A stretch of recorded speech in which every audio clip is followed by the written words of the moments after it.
बीड सरपंच संतोष देशमुखांच्या हत्येच्या निषेधार्थ आज परभणीत मूकमोर्चा। मोर्चात संतोष देशमुखांचे कुटुंबीय सहभागी होणार।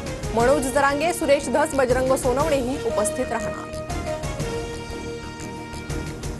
बीड हत्या प्रकरणात फरार आरोपींना मदत करणारे 3 संशयित ताब्यात। धारूरच्या कासारीतून डॉक्टर संभाजी वायबसे यांच्यासह दोघे ताब्यात। एसआयटी प्रमुख बसवराज तेलींकडून तिघांची कसून चौकशी। मंत्री धनंजय मुंडेंच्या राजीनाम्यासाठी मराठवाड्यातील आमदारांची अजित पवारांकडे मागणी। मुंडेंच्या राजीनाम्याबाबत राष्ट्रवादीचे आमदार आग्रही, सूत्रांची माहिती। अजितदादांच्या भूमिकेकडे लक्ष। धनंजय मुंडेंचा राजीनामा मागितल्याबद्दल अजितदादांच्या आमदारांचं अभिनंदन। ही कौतुकास्पद बाब, अशी माणसं राजकारणात हवी, जितेंद्र आव्हाड यांचं वक्तव्य। चाकणमध्ये शरद पवार आणि छगन भुजबळांची माजी आमदाराच्या घरी एकत्र चर्चा। ज्योतिबा फुले आणि सावित्रीबाई फुले यांच्या पुतळा अनावरण सोहळ्यात दोघांचा एकत्र प्रवास।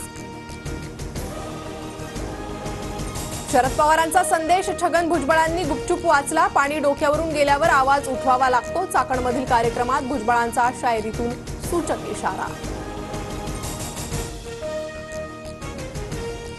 सानपाड्यानंतर मीरा रोडमध्ये गोळीबाराची घटना। शांती शॉपिंग सेंटरमध्ये गोळीबार, एकाचा जागीच मृत्यू।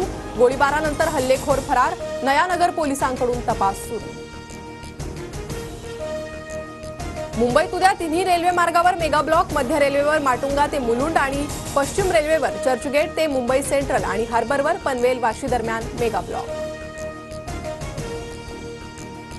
चीनमध्ये कोरोनासारख्या नवीन HMPV व्हायरसचा धुमाकूळ। भारत सतर्क, परिस्थितीवर बारकाईनं लक्ष।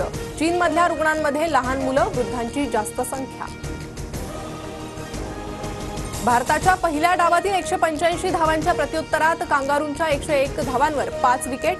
WTCतील आव्हान राखण्यासाठी भारताला सिडनी कसोटीत विजय आवश्यक।